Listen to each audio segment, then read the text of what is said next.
Hola, hello. Pana, ¿alguna vez te pasó que esperabas un juego con muchas ansias? Onda, que ya tenías la tarjeta lista para hacerla cagar y de la nada te lo cancelan. Los juegos cancelados siempre van a ser un dolor de Hay veces en las que me hubiera gustado ni siquiera saber que se estaba haciendo el juego. Por un lado están esos juegos que aunque nadie los haya cancelado oficialmente, se sabe que nunca van a salir. Un abrazo para los fans de Dino Crisis. Debe ser duro ser ustedes. Por otro lado hay juegos en un limbo que se siguen desarrollando entre grandes comillas, pero si se cancelan no les sorprendería a nadie. Básicamente el matrimonio de mis papás. Y por último están los que directamente nacieron tiesos, pero que los fans insisten luego de muchos años que aún hay esperanza. No es por nada, pero si sacrifico a mi gato, ¿saldrá el Alice Asylum? Bueno, por lo menos el caso de ese juego me causa un poquito de paz el saber que no pasó de un par de dibujos. Porque sí me quedaría la tarde el saber de que estuviera prácticamente terminado y simplemente porque se canceló nunca lo voy a poder jugar. Pero este sí fue el caso del juego que vamos a hablar hoy. Y como a mí me cayó tarde, te la va a caer también. Un videojuego esperado por un fandom entero por muchísimos años, que ya estaba prácticamente terminado hasta que se canceló. Por lo que ten por seguro que ese juego está en algún lado. Probablemente agarrando polvo en la PC de un japonés random al lado de 3 teras de porno. Este es el triste caso de Earthbound 64, que llegó a ser uno de los juegos más ambiciosos para Nintendo 64 y cuyo desarrollo tiene un lore sumamente interesante. Pero primero, ¿te gusta Earthbound? Si la respuesta es no, la verdad no te entiendo. Culiao, ¿en qué otro videojuego le podéis sacar la chucha a un perro? Desmantelar al plan y abortar una guagua para luego irte de pan al McDonald's. En ninguna, weón. Earthbound es una saga única que ha inspirado videojuegos incluso 30 años después de su salida original, siendo incluso estos juegos sumamente icónicos por ellos mismos. Por lo que ya sea si has jugado los 3 juegos o solo te suenan por los pendejitos del Smash, seguro que te encanta alguno de los videojuegos que se inspiraron en Earthbound. Y esto no solo es ahora, en su momento Earthbound también fue un éxito, por lo que el equipo de desarrollo apenas terminaron Earthbound ya estaban planeando el siguiente. Esto estaba tan claro que incluso podemos ver pistas en el propio juego, siendo esta la semillita del futuro Mother 3. El año era 1990 y el director de Earthbound, Shigesato Itoi, planeaba que la siguiente entrega de la saga saliera con la siguiente consola de Nintendo, una que fue en colaboración con Sony, la Nintendo PlayStation, que suena súper fake, o por lo menos a mí me suena como algo que saldría en un top 10 del 2009, pero no, esta sí fue real. Lamentablemente el proyecto no pudo llegar demasiado lejos, ya que esta consola, luego de varios conflictos entre las empresas, no llegó a ningún lado. Pero eso es historia para otro video. Por lo que Mother 3 se tuvo que mudar rápidamente a la Super Nintendo. Personalmente me encanta esta faceta del juego porque apenas se sabe de ella. Por lo poco que se sabe, podemos ver que era la versión más rara de Mother 3. Se rumorea que gráficamente sería completamente pre-renderizada, similar a los juegos de Donkey Kong, y que la historia se basaría en resolver raras quests que nos daban los vecinos del protagonista. Satoru Iwata incluso llegó a describir este juego como una especie de Animal Crossing RPG. Básicamente Earthbound salir de The Home Edition. Lamentablemente el desarrollo de este juego no duró casi nada, ya que para el año 95 ya era medio riesgoso estar sacando videojuegos para Super Nintendo, teniendo en cuenta que ya teníamos la 64 a la puerta. Así que con la mitad del juego desarrollado tuvieron que tomar una difícil decisión entre cancelar Mother 3 o empezar desde cero en la nueva consola, por lo que decidieron mudar el desarrollo otra vez, pero no para Nintendo 64 per se, sino que para la Nintendo 64 DD, un accesorio que permitía que la consola pudiera leer juegos en disco, y esto le vino de perlas a un RPG como Earthbound 64. Pero ¿por qué?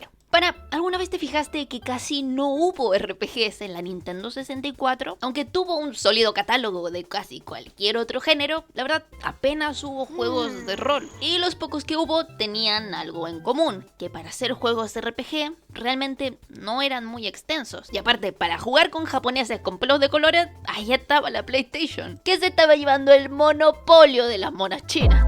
Y esto no es coincidencia, ya que la falta de RPGs se puede culpar directamente a un solo factor: los cartuchos, que requerían que los juegos fueran de una escala mucho menor por el poco almacenamiento. Y los RPGs son juegos que se prestan a escenarios enormes, múltiples modelos para diferentes enemigos y personajes, cinemáticas muy detalladas, una larga duración, etc. Por lo que la mayoría de desarrollos importantes de la época simplemente se ahorraron el optimizar sus juegos para Nintendo 64, que era un dolor de cabeza. Así, la PlayStation se quedó la mayoría de los RPGs, que en comparación tenían mucho más espacio gracias a la mayor capacidad de almacenamiento, no solo de los CDs, sino porque la PlayStation permitía que los juegos se pudieran dividir en discos, cosa que Nintendo 64 no podía. Ese es el contexto en el que llega la Nintendo 64 DD, que era capaz de leer los discos. Lamentablemente, este accesorio solo se quedaría en Japón. Para a la caja de consola le fue tan mal que ni los japoneses la compraban. Y esos hueones sí que compran cualquier cosa. Por lo que la mayoría de desarrollos de Nintendo 64 DD que querían tener algo de éxito se tuvieron que mudar a la 64 normal, lo que conllevaba encoger su juego considerablemente, siendo este el caso de Earthbound 64. Juliao, date cuenta que a este punto del desarrollo Mother 3 ya pasó por 4 sistemas. Y uno nomás se pregunta, ¿cómo dan? Pero bueno, a pesar de todo, les siguieron remando. La versión de Nintendo 64 es la que llegó más lejos de todas, y es de la que más sabemos. El juego cambió un montón desde su primera versión de Super Nintendo. Los diseños de personaje se volvieron otros, y el juego ahora se trataba de echar a unos chanchitos invasores, por lo que ahora era Earthbound Garra Edition. No. Se conoce que internamente este desarrollo fue un desastre. El juego parecía que nunca avanzaba y no ayudaba que el proyecto era bastante ambicioso. Para que te hagas una idea, iba a contar con 12 capítulos, cada uno sumamente lleno de lore y cinemáticas, un sistema de combate basado en el ritmo y habilidades que interactuaban con el escenario, 10 personajes jugables totalmente diferentes, un mundo dinámico que cambiaba según la hora en la que estuvierais jugando y mucho más. El juego lo tenía todo.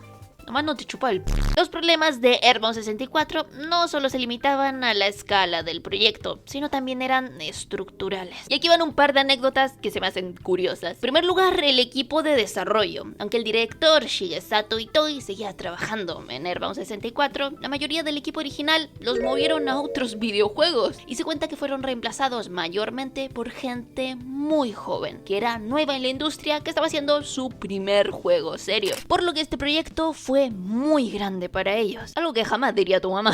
El siguiente problema lo tuvieron directamente con Nintendo, que prácticamente los obligó a que el juego fuera completamente en 3D, cuando el equipo insistía que no sabía ocuparlo. En fin, Nintendo cosas. Estos problemas y muchos más se fueron apilando durante el desarrollo, lo que causó que Earthbound 64 pareciera que nunca avanzaba. Y así la fecha de lanzamiento se fue retrasando una y otra vez, que era inicialmente en 1996, terminó siendo a principios de los 2000. Yo creo que ni el perrito de Frey esperó tanto. Desde Nintendo se tomaron medidas para tratar de salvar el proyecto. Se mandaron muchos equipos de diferentes estudios para tratar de avanzarlo. Lamentablemente no hizo la diferencia. En entrevistas respondían que Earthbound 64 estaba casi terminado, pero nadie lo tenía muy claro, ya que el proyecto se movía constantemente no solo de equipo, sino de la propia escala. Pronto todos se dieron cuenta que era mejor simplemente echarlo a la basura. Y así, a mediados de los 2000, Shigesato Itoi publica la cancelación oficial de Earthbound 64, poniendo fin a un desarrollo infernal que tomó 6 largos años. Aunque fue un duro golpe, sabemos que no todo estaba perdido, ya que la saga pudo continuar más tarde en Game Boy Advance. Aún así, yo creo que a todos nos va a quedar la incógnita de cómo era realmente ese juego tan raro y ambicioso que no se pudo llegar a hacer. Y probablemente nunca vamos a poder saberlo, a menos que un loquito se meta a la oficina de Nintendo y lo logre robar. Es una sugerencia nomás. Definitivamente fue un aprendizaje para Nintendo de confiar en la visión de sus directores para la saga de Earthbound y tener mucho más claro qué es lo que se quiere conseguir con cada título. Y para nosotros, que si algún día queremos hacer un videojuego, tenemos que tener bien claro qué es lo que sabemos y lo que no sabemos hacer, ya que la ambición es algo increíble solo si se puede hacer realidad. Por lo que, pana, planea bien tus juegos, si no lo voy a tener que ahogar como Yaigas. No. Pero bueno, si te gustó el video, agradecería que siguieras el canal y me dejes un lindo comentario. Yo fui Dale Visión, eso es todo, chao.